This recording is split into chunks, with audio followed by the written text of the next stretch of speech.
Whether you're growing a plant, or you're planting a whole garden, or maybe you're just placing a container out or thinking of putting a rain barrel, maybe you're thinking of building a patio, or maybe you're house hunting looking for a new house. In any of these decisions, one key component is thinking about your sun exposure and the direction of your space. It can make a big difference in your overall outcome of how successful your garden or a plant could be and how much time you're going to be spending outdoors. We have lots of sun here in the Southwest, sometimes a bit too much, but when we start to put a little bit of thought and intentionally start to use the sun exposure to our advantage, you will never make any design or garden decision without considering it, because you will realize what a difference it makes. Welcome to Garden and Nature Southwest. I am Vani Shukla. In today's episode, I'll give you lots of examples, and hopefully through these examples, I can give you some practical applications on how can you use it to your advantage. You see, we all know about the directions and the solar exposure. We all know it. It's pretty simple, but we don't use it on an everyday basis because we don't have the necessity with our mostly indoors modern lives. Several generations ago, people depended on this kind of knowledge because they needed to optimize the temperatures inside their homes. They were looking for ways to optimize the food production in their gardens. And therefore, the solar exposure and the direction where the space is was super important in their decision making. However, these days, the importance of this information comes in handy when we are trying to make an effort to have more outdoor time. And of course, you're going to have more outdoor time if you enjoy your time outdoors. Then it will not feel like you're making a strong effort to step outside. You will want to go outside. Especially in the harsh climates, we are looking to create those microclimates. We try to improve the soil, we look for the best irrigation system, we collect rainwater, we mulch, we do all sorts of things to improve that microclimate. When it comes to sun exposure, we also look for whether the plant is requiring full sun or part sun, but often we may not go beyond that. However, if we plan ahead, if we get into the habit of thinking about the various directions and how it's going to be in different seasons and different times of the day, when we get into the habit of that, it can make a really big difference because you can change your soil. You can change the kind of water that you're giving. You can rainwater versus city water and the amount and etc. But you cannot change the shade conditions or the sun condition a whole lot. If part of your garden is shaded by your house certain time of the year, you cannot do much about it unless you plan to get rid of your second story and create more sun that way. I don't think there's any way to bring more sun in that area. So that is why it is so important to think ahead. Now, sometimes we might think it's going to require going out with a notebook and keeping track of where the sun shines at different months, different time of the day. That's just one more thing to remember to do, to go outside and track the sun. So it never happens, but it's not required either. You don't need to do that. So I'll give you some examples which can be really helpful for all sorts of decision making about your living space. Especially I want to focus on outdoor living and garden, but I will mention a few things about indoor spaces as well. When we were looking for our first house, it never occurred to me to pay attention to what direction the windows were in or where the backyard or the front yard faced. We knew we wanted an open field indoors. We wanted lots of windows, good natural light, but never even once thought of checking what directions the windows were in. So anyway, when we moved into our first house and I started to garden, I realized what a struggle it was. It was hot sun all day. And of course, there were so many other things that were not going right. It was not just the sun, but it was a big factor. And I just blamed it on the hot desert climate that my garden was not doing well. I still hadn't thought about direction my garden was in. At some point, I probably heard from one or two other people that their gardens were doing well and that the plants benefit from some afternoon shade. And I guess that's when I realized that there is no afternoon shade in my yard. There's just sun all day long from morning to evening. And I guess it might have been that point that I had probably looked into why that was and my backyard was facing the south. So this was the south side, very hot in summer. And I thought that was not good at all, that I ended up with a yard in the south. But let me tell you now, if I have to pick one side to having open space only on one side of the house, I would choose the south side. That is my favorite. And I'll tell you why. Because although initially I was struggling a lot with growing plants during the summertime, as winter came along, this side was warm. Not only that, another real big advantage was that now the sunlight was coming inside my covered patio.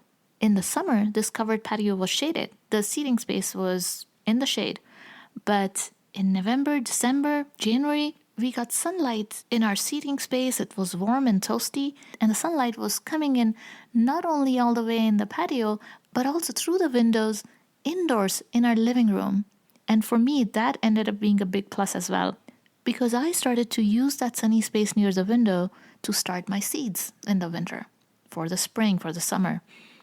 Now, this happens because in the winter, the sunlight is coming at an angle towards the wall and the windows rather than straight down from above to your roof. So when you put your plants near that wall, the south wall, they last longer in the winter.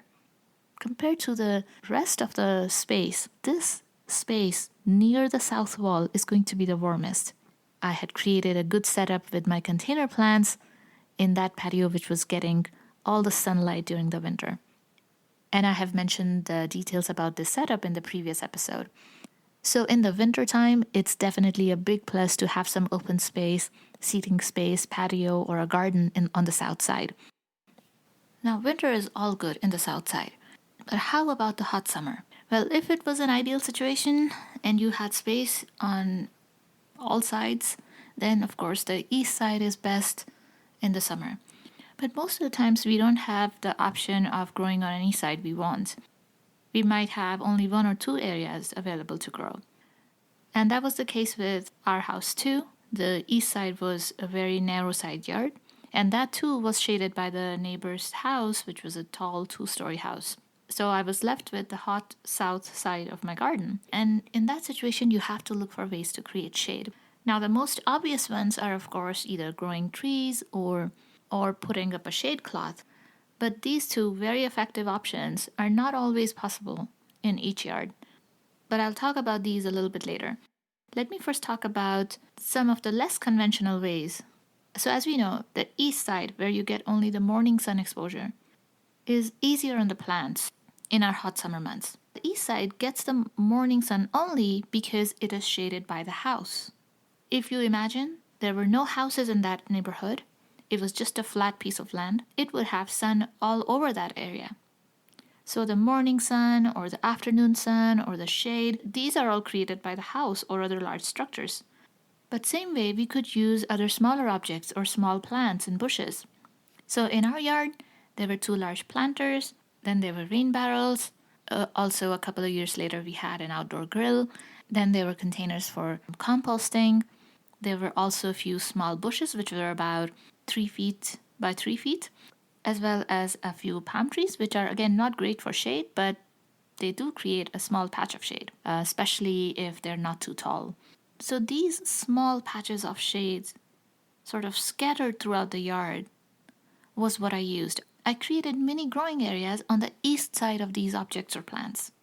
And we also had a small sort of rounded patch of lawn that we had removed to create a growing area, to create a vegetable patch. It was not too big. It was sort of irregular rounded shape area. And in this rounded area, the west end of that, I used trellises to grow squash or beans. And these trellises were not enough to shade the whole area. And of course, it's not as good as if you were putting a shade cloth on top. But it still provided relief for a couple of extra hours in the late afternoon. The part where the trellis shade could not reach, that's where I planted other taller plants. Some of the tall plants that can tolerate quite a bit of sun and heat are okra and corn. So similarly, these tall, sturdy plants would create some shade on their east side, where you could grow smaller, less tolerant plants like bell peppers or small tomato plants, the determinate kind. The trellises, if they are wooden trellises with tighter lattice, then it would, of course, create more shade, and that's what I was using. So, this kind of a patchy system with multiple growing areas may not be the ideal, may not be, and may not create the optimum amount of shade. But still, I can say it was working. My garden was super productive. Now, of course, the best options to create shade are growing trees or having some sort of shade cloth on top, a pergola, or some sort of a structure that could give that partial shade. And these are the options I'm using now in our new house. What I have realized is that the deciduous trees, the ones that drop the leaves in the wintertime, are the best for that flexibility where you would have the much needed sun during the winter time and you will have shade during the summer.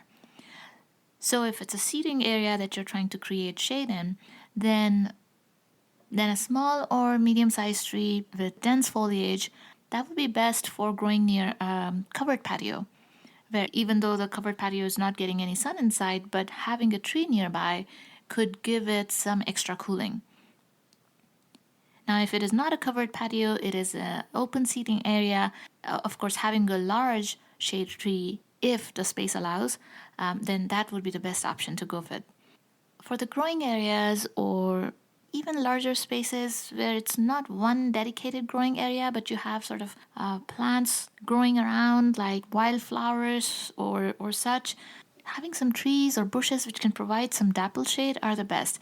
And so for that, I find mesquite trees or palo verdes, desert willows, these kind of trees work really well to just give the plants a little bit of protection from the real hot sun, but at the same time that it's not completely shaded either, where the plants cannot bloom or the vegetables cannot produce.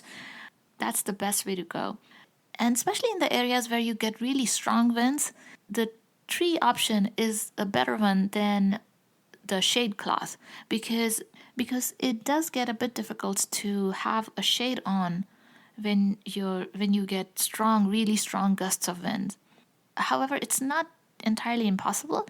If you secure it well, then of course a shade cloth is also an option.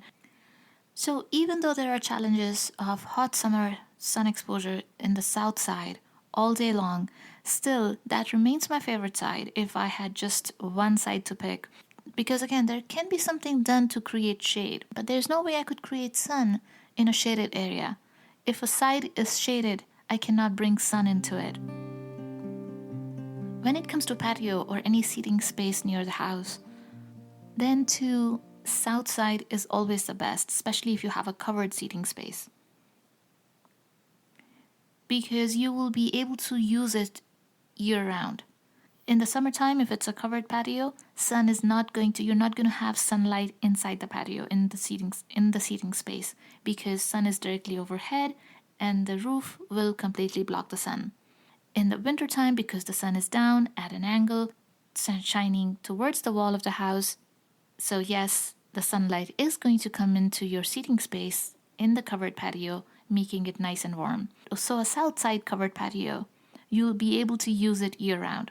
The patio is on the north side, then few months a year you won't be able to use it. And when you're paying attention to which direction your patio and your other spaces are, then especially when you're, let's say, looking for a new house or even in your existing place, if you're looking to build a patio or build a seating space, paying attention to the direction of space can make a big difference in how much you're going to use that space. Even when you have very limited options, you can create some sort of workaround if you're planning ahead. So, for example, when we were building our new house, we did not have the option of having a south side backyard. It is what it is. The front of the house was going to face the street, and that is the south side. So the backyard and the backyard patio was going to be on the north side of this house. However, by then, because I was already so much in habit of paying attention to the direction of any space or the sun exposure, I knew we had to have some sort of seating area on the south side also, so we can continue to enjoy outdoor time even during the winters. So we ended up making a tiny courtyard which is on the south side. So that gives us some privacy and we are able to have our breakfast or lunch or have coffee and enjoy the sun even in the cold winter months. Now, what if your patio is on the north side and there is no option to have any kind of seating area on the south?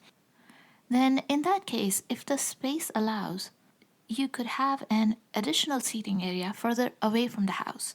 Because when you move further away from the house, that part is not going to be shaded by the house. Especially if it's a single story house, it's not a tall house. In that case, maybe about 15 foot away from the house should be able to have sunny area even during the winter.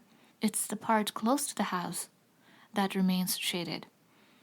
And of course, if it's a covered patio, that's going to remain completely in shade in the winter time on the north side. So having a small additional area further away from the house, something that is not covered, just a few chairs, just a small open seating area. That way, in the summertime, you can enjoy your covered patio, and in the wintertime, you have that open seating area where you can enjoy the sun. How about if the patio and your garden is on the west side?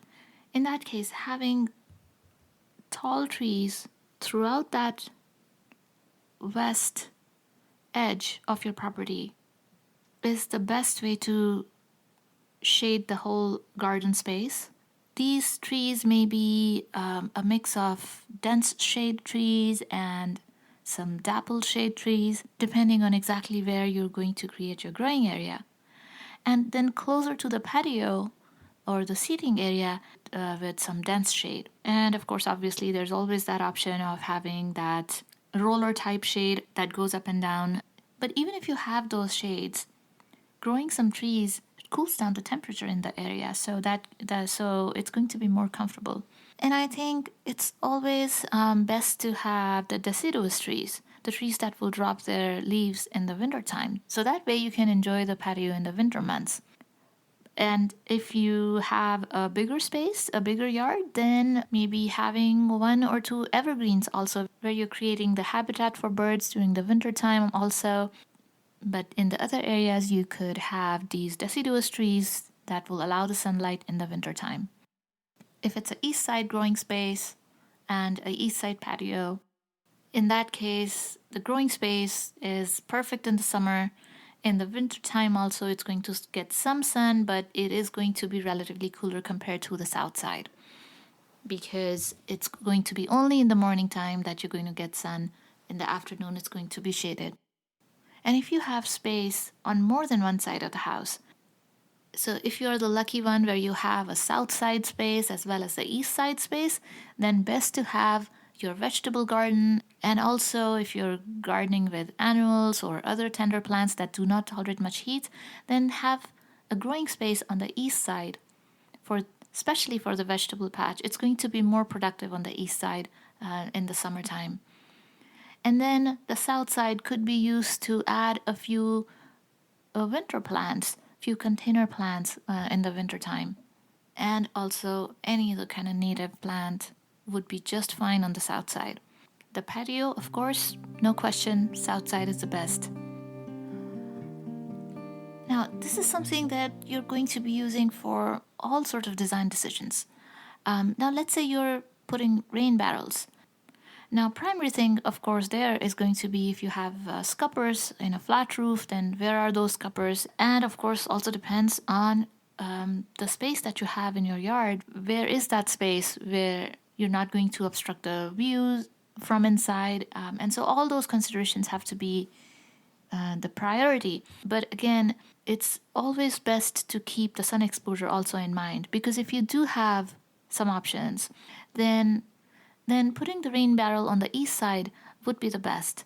However, if that's not an option, then of course there are so many other ways to shade a rain barrel. You could have a fast-growing tree or put a flexible mesh trellis and grow a vine over it. So there are, or create some sort of a shade structure over the rain barrel. So of course there are several ways to shade it. But at least when we are thinking about the sun exposure and the directions, we have an idea ahead of time and we can predict how hot that rain barrel is going to get and how to prepare for that. Now, thinking about the direction or the sun exposure, you'll be using that for each and every little thing.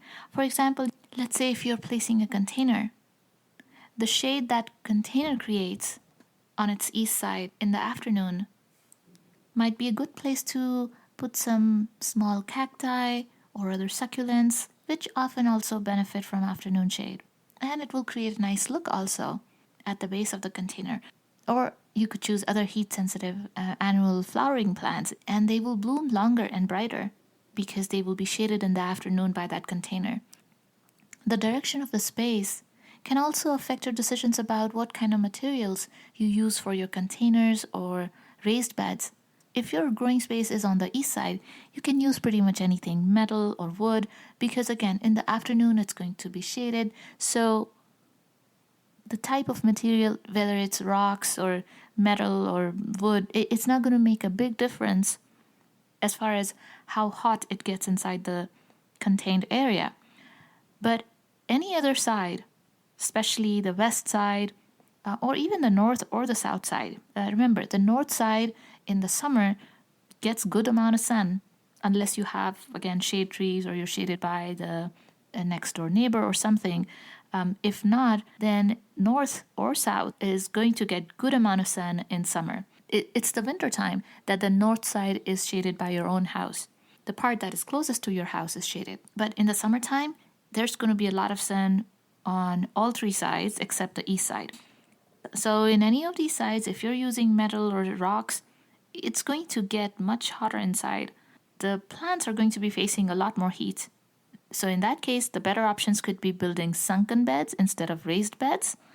So that's like you dig a few inches in the ground instead of, it's just the opposite of raised beds. So that's an option. But if you have a very rocky land and raised beds are the best options, then it's best to avoid metal or rock, and going with wood might be a better option. So again, there you are taking into account what direction your growing space is in. Thinking about directions or sun exposure is super important for indoor living as well. And you may not be able to do much about your existing space. But if you are planning to renovate, or if you're house hunting looking for a new house or building your house, then knowing about your directions can make a big difference in your indoor environment. So if you're looking for bright interiors, not necessarily sunlight coming in directly all the time, but just bright natural light, in that case, you want your windows on the south and the north side. So if you have the option of having windows on both sides, let's say if you have a larger space, a living area, and you have the option of having windows on both sides, then that's the best scenario. Have windows both on north and south, and that way you will have a really bright space. You will have some sun coming inside through the south only in the winter time, not in the summer. In the summertime, you will not have any sunlight coming in from the north side or the south side. But still, it's going to be really nicely, brightly lit. The side that you want to avoid the windows in is the west side. If you have windows on the west side, then that room is going to be hot, and in the summertime, you will have those windows covered all the time during the afternoon. However, if there's no other option and that's the only side you can have windows in, then of course it's good to have windows rather than no windows. Because of course after sunset and before noontime, you will have the view of open space. So it's always good to have some windows rather than no windows. But west side windows are least comfortable compared to windows on the other sides. If you have windows on the east side, yes, in the morning the room may be bright, but a lot of times what happens is when there's direct sunlight in the room, especially in the summertime, you end up closing the shades. In the wintertime, it can be useful, but in the warmer months, you'll end up closing the shades at least partially to avoid the direct sunlight coming in. And in the afternoon, it's not going to be as bright. So for that reason, the south and north windows are better than the east and west windows. But again, any window is better than no window. If you're building your house and if you have a choice, having the garage on the west side especially if you don't need any windows in the garage and you're not going to be using it as a workshop or anything, then having that garage on the west side can keep your rooms that are next to the garage, it will keep them cooler. Now, another important thing to note is that majority of the times your house is not going to be facing exactly in that direction. It might be somewhere in the middle. It might be a northeast or a southwest, something like that. So you might have the benefits or the drawbacks, whatever you want to call it, of two directions. So if you have a compass, these days most often it's on our phones. iPhone comes with the compass app. But for other phones too, if there's no compass app, then I'm sure a free compass app could be downloaded. And all you have to do is just check it once or twice, and then you'll remember it. Because once you know what window or what side of your house is facing what direction, after that, everything would be relative to that. If you're in your garden planting a large bush, you won't have to check your compass every time because you already know, relative to your house, what is in what direction, where the sun is going to be in what season, where that bush that you're planting is going to be creating shade in the afternoon. So it's just once or twice in the beginning that you have to check with the compass and know the directions of your spaces, indoors and outdoors. I hope this information was helpful to you. If we take a moment to notice what direction the space is in, then it can help us plan better how we're going to use the space. And if you have some options, then just this factor itself, meaning the direction of your space, just this factor alone sometimes can end up changing your initial decision. So that is all for today. Until the next episode, bye-bye.